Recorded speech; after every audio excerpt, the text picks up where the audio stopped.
Asher ni Senador Lacson kaugnay ng pagkakatanggal ni General Torre bilang Chief PNP.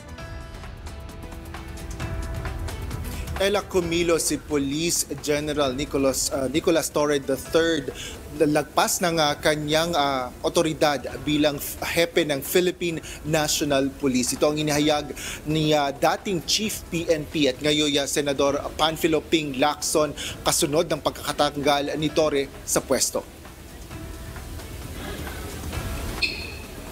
Ayon kay Senador Lacson, mag-isang pinalitan ni General Torre ang kanyang second-in-command sa PNP, partikular na si Police Lieutenant General Jose Melencio Nartates Jr.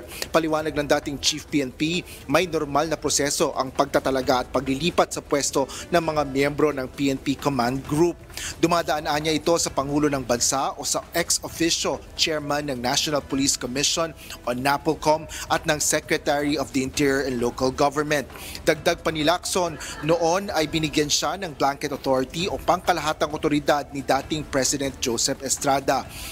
At ito ay upang patakbuhin at pangasiwaan ang PNP noong siya ay hepe pa ng pambansang pulisya. Sa kabila nito, hindi siya nagpatupad ng absolute authority o ganap na otoridad sa pagtatalaga ng mga miyembro ng command group.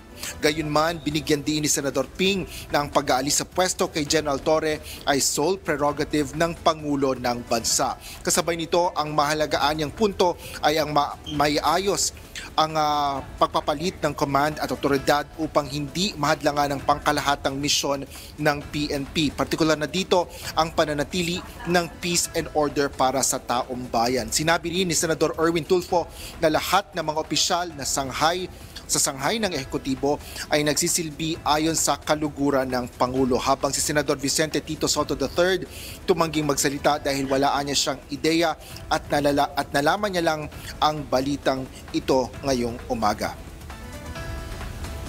Ella, kanina ay nakapanayam din natin si Senator Ronald Bato de la Rosa na dati ring Chief PNP at sinabi nga nito na kahit kailan naman o sa anumang panahon ay maaari ngang ma-relieve o matanggal sa pwesto ang Chief PNP. Yan ang latest dito sa Senado. Balik sa iyo, Ella. Alright, maraming salamat, Asher Cadapan Jr.